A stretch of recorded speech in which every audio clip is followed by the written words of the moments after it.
Everywhere on Earth has some kind of history and backstory associated with it, which is often hidden from immediate view and unknown to the majority of people. With a bit of digging, the truth can be uncovered. However, the reality of events that transpired in many places, and in some cases are still occurring, can often be unsettling to outsiders.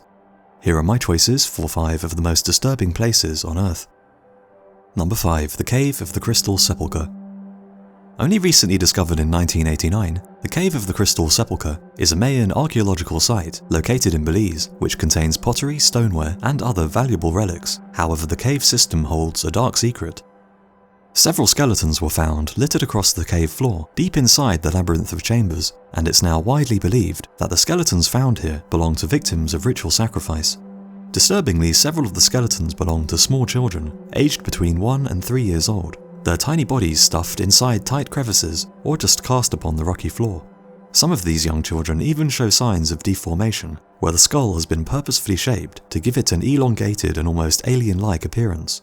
Other skeletons are those of children in their teens and show signs of having been bound before death, while others belong to adults in their 30s and 40s.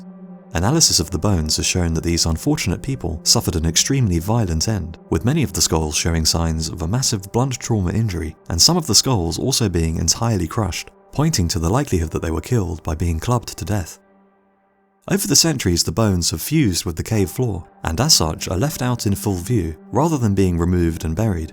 One of the most famous skeletons inside the cave is that of a young person nicknamed the Crystal Maiden, whose bones have become so calcified that they now sparkle in the light, giving them the appearance of being covered in crystal. 2 of the vertebrae have been completely crushed, indicating that they too met a violent end before being thrown on the cave floor, where he or she has lain for somewhere in the region of 1,000 years. Dating the remains of the numerous sacrificial victims is difficult due to the calcification. However, the majority of the pottery at the site seems to have originated between 700 and 900 AD, and it's therefore assumed that it was during this period that the sacrifices were carried out. So what purpose could ending so many young lives in this brutal manner serve? The leading theory is that the people who were killed within the cave were sacrificed to the Mayan god of rain during an especially severe drought in a futile attempt to appease him. Although another theory is that the victims were believed to be witches, perhaps due to some kind of physical or mental disability, and were thus put to death inside the cave. The skeletons and pottery are not the only unique aspects of the caves, however. The cave itself seems to have been modified, either to create altars for offerings to the gods, or to create eerie silhouettes of faces and animals. These modifications, along with the skeletons and pottery, show that the site was of great importance to the Maya, who believe such deep cave systems to be portals to the underworld, but the exact events that transpired in the dark depths of the cave's chambers all those centuries ago remains unknown. Number 4. Chowchilla Cemetery in Peru. 19 miles south of the famous city of Nazca in Peru lies the Chowchilla Cemetery. This site was only rediscovered in the 1920s and is believed to have been used for burials between 200 AD and 800 AD. What makes this cemetery so eerie is that many of the mummified corpses are on open display and can be seen by visitors to the site squatting within the chambers where they were buried, their faces seemingly fixed in a permanent grin, many of them still clothed, and even with their original hair and much of their skin and soft tissue, despite being over 1,000 years old. The well-preserved mummies have been attributed to the extremely dry climate of the Peruvian desert, but the process by which the dead were mummified is also thought to have contributed to their excellent condition today. A corpse would first have its stomach, intestines, and internal organs removed, before being dried out and then wrapped in cotton, and then coated in a resin which kept out hungry insects, and greatly slowed down the rate at which bacteria decomposes flesh. Finally, they were laid to rest inside a tomb made from mud bricks, where many of them still sit today in the same position they were placed in centuries ago, squatting in a fetal position and facing east so that they can watch the rising sun each day.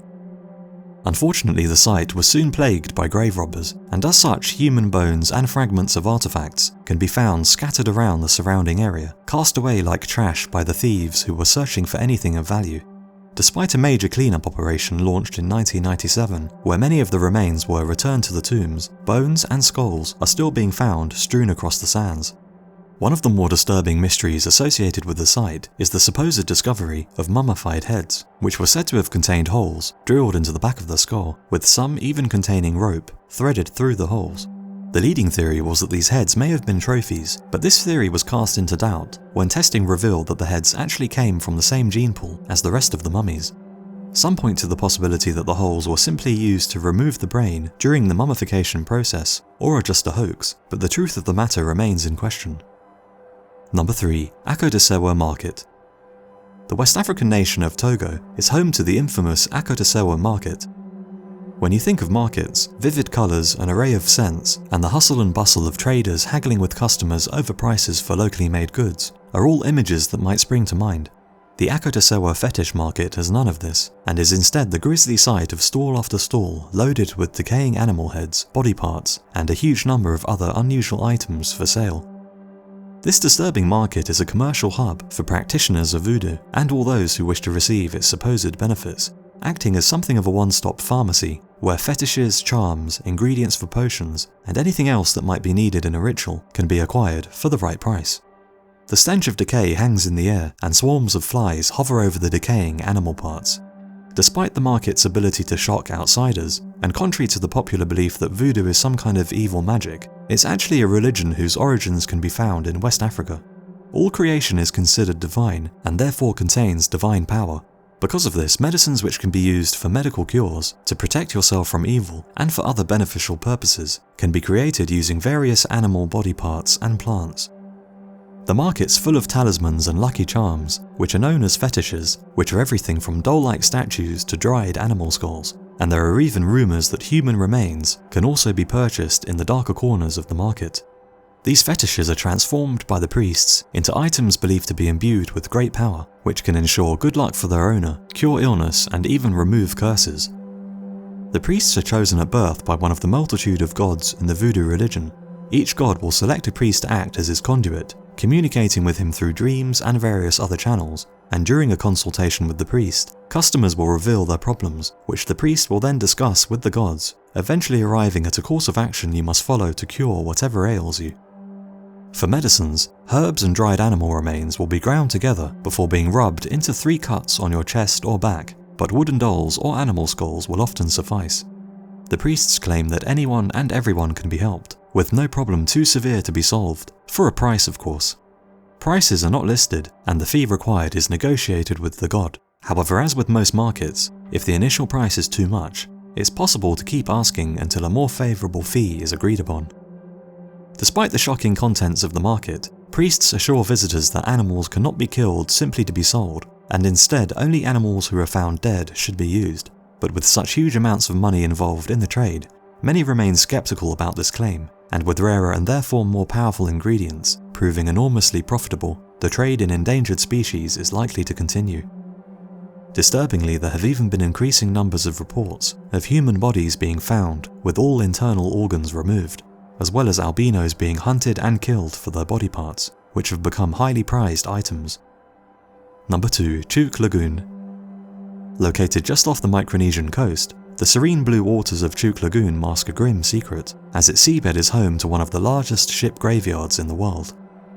The tropical waters and palm tree-laden islands might seem like paradise, but the area was once the site of a destructive and bloody battle.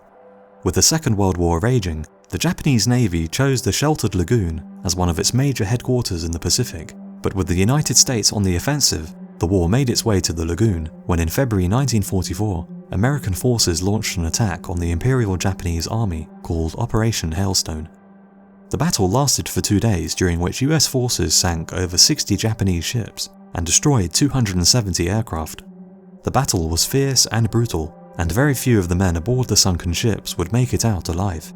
Hundreds of souls were sent to the bottom of the lagoon, trapped inside the boats in which they used to live and work, drowning in the pristine waters of the lagoon, where their corpses remain to this day.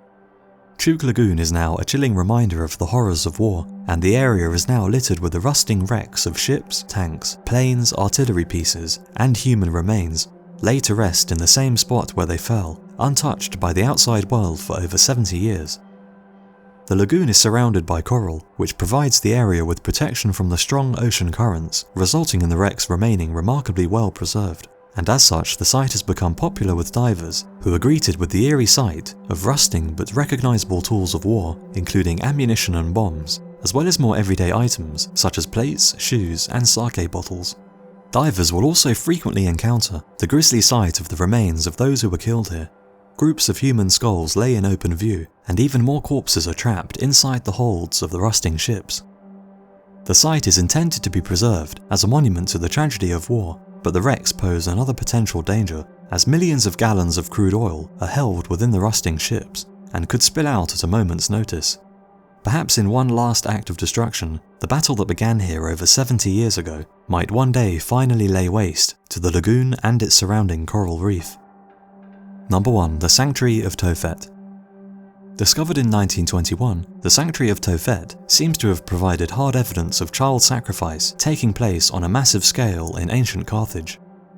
Over 20,000 urns were unearthed during the excavation of the site, and archaeologists were shocked by what they found inside. The charred remains of animals and small children, many under 4 years of age, were packed within the urns, which were buried under tombstones inscribed with messages of thanks to the gods. The site in Tunisia in North Africa contains an altar enclosed within a cave, alongside the horrific burial ground. It's thought that small children and even babies would be roasted to death on a heated bronze statue, or simply cast into a pit of fire while still alive. One ancient account speaks of children being placed into the hands of a giant statue of a god, before being rolled down into a large pit filled with intense flames. The general consensus is that this sacrifice was not only carried out in anticipation of future blessings, but also in payment for favours already granted by the gods. Parents would offer up their own children in the hope of receiving a blessing, and according to some scholars, parents might even pledge to kill the next child they bore, if only the gods might grant their wish, for example ensuring the safe arrival of a shipment of goods from a foreign port, or blessing a planned business venture. Yet other scholars dispute the child sacrifice theory, pointing to many of the sources being of Roman origin, and therefore nothing more than propaganda against the Carthaginians and a case of history being written by the victors in an effort to make the Carthaginians seem cruel and uncivilized. Yet evidence found at the sanctuary seems to overwhelmingly prove that child sacrifice was very much real. While the alternative theory is that the cremated remains may belong to children who died of natural causes, the very fact that animal remains have also been found inside the urns indicates that the site is not simply a burial ground for children who died prematurely. After all, why would you cremate animals and bury them in a children's graveyard? This presence of charred animal remains probably points to animals being used as substitutes for child sacrifices in certain situations, with those parents too poor to afford an animal substitute forced to offer up their child. Inscriptions on the stone further back up this theory, with the phrase, "The gods heard my voice and blessed me," appearing on several headstones, and it seems unlikely that so many young children just so happened to die of natural causes right at the time when favours from the gods were so desperately needed.